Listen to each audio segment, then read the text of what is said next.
How does a movie everyone calls forgettable make more money than movies from the most beloved franchises in cinema history? No memes, no obsession, no cultural domination. Just blue aliens, glowing trees, and James Cameron doing whatever he wants.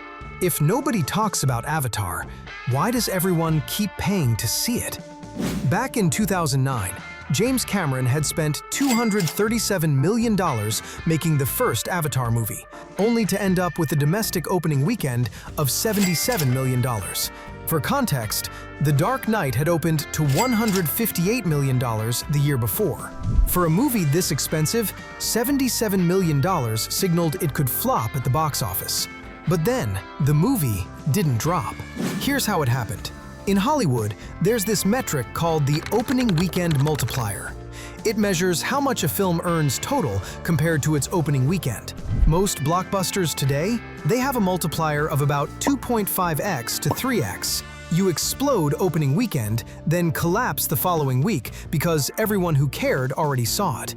Avengers Endgame, the most hyped movie of the decade, had a multiplier of 3.0x. Massive opening, then a controlled burn. Avatar, 9.7 times. Let me say that again. Avatar made nearly 10 times its opening weekend by the end of its run. It stayed #1 at the box office for 7 consecutive weeks. Week 2, it dropped 1.8%. That's not a movie, that's a residency. Fast forward to 2022. Avatar 2 finally came out with a domestic opening weekend of $134 million. Not bad, but Doctor Strange 2 had opened to $187 million earlier that year. The think pieces were already loading. Is the age of Cameron over? Then December rolled on, and the movie refused to die. By week 3, it had the smallest drops of any blockbuster in 2022. It played through January, through February. It became the third highest grossing film of all time with a 5.2x multiplier, in an era where nothing gets past 3x anymore. Meanwhile, Doctor Strange 2, with all its multiverse hype and cameos, collapsed with a 2.2x multiplier and a domestic total of $411 million. Same genre, same year. One had 1 million YouTube breakdown videos, the other had bioluminescent whales. Avatar 2 made $2.3 billion. Let's talk about what Cameron actually did, because calling it no hype is misleading. It's anti-hype marketing, and it's built on 3 pillars that Hollywood still doesn't understand. Pillar 1, sell the experience, not the story. When you watch the Avatar 3 trailer, notice anything? There's no plot, no "he's back." It's just pretty fish. Waterfalls, a kid riding a flying manta ray. It's a screensaver with a release date, and that's intentional.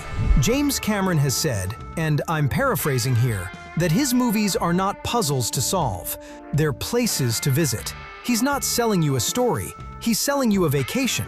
You're not watching Jake Sully's hero's journey, you're visiting Pandora.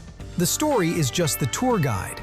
This is why Avatar marketing looks boring to film bros.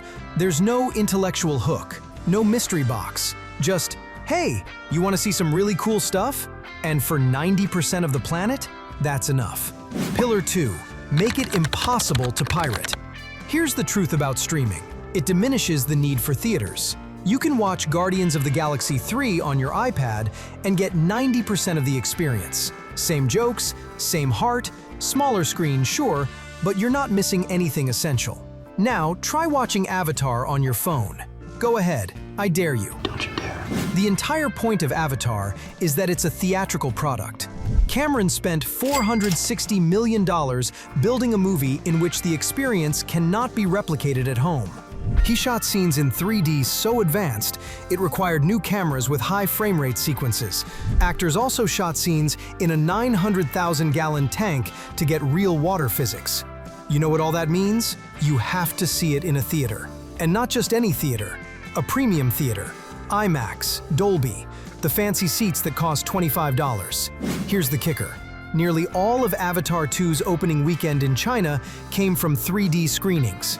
They understood the essence of having the full Pandora experience on the big screen.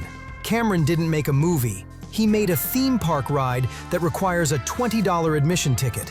And in the age of streaming, that's the only thing that gets people off their couches. Hype gets you to open the app. Spectacle gets you to leave your house. Pillar 3, the movie farmer philosophy. Cameron calls himself a movie farmer, which means he's playing the long game. He doesn't care about opening weekend. He cares about month 3, month 6. He wants his movie to grow roots. Look at the strategy.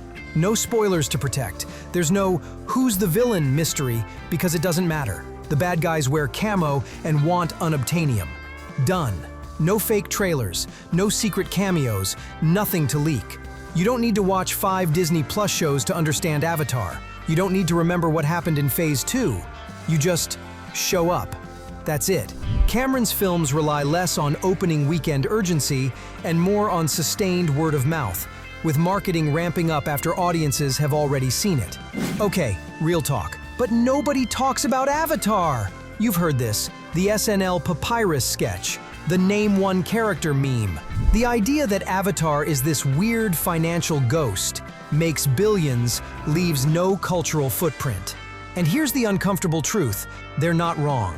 Avatar doesn't dominate Reddit threads. It doesn't spawn cosplay. But here's the thing they miss. That doesn't matter.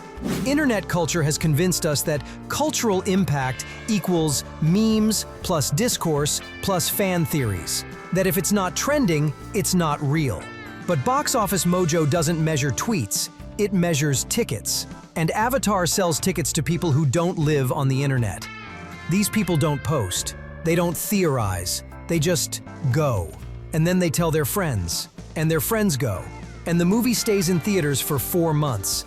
That's real cultural impact. It's just not loud. Let's talk international box office, because this is where Avatar destroys the competition. 72% of Avatar's revenue came from outside the US. For Avatar 2, 70%. Compare that to a movie like Black Panther, which was huge domestically because Black Panther resonated especially strongly with American audiences because it tapped into very specific cultural conversations. Avatar? Avatar is universal. A Na'vi riding a space whale doesn't need subtitles. A glowing forest doesn't need cultural context. That translates to every language. Cameron accidentally built the most exportable blockbuster formula in history. And in a global box office increasingly dominated by China, that's everything. So here we are. James Cameron, guy who sank the Titanic, then made a movie about it, has done the impossible twice. He made billions without hype, without leaks, without the internet's blessing. He did it by making movies so good, so unmissable, that the films themselves became the marketing. And every time Hollywood counts him out, he comes back, quieter than before, and wins. Avatar, Fire and Ash is already playing in theaters. You know what's gonna happen? It's gonna make billions. Because Cameron doesn't need your tweets. He doesn't need your theories. He doesn't need your hype. He just needs you to trust him for 3 hours. And when you do, you'll walk out, blink in the sunlight and think, okay, that was worth it. And you'll tell your friend, and they'll go, and the cycle continues. The silent giant doesn't roar. It just keeps winning. If you enjoyed this breakdown, hit that like button and subscribe for more deep dives. Thanks for watching. I'll see you in the next one.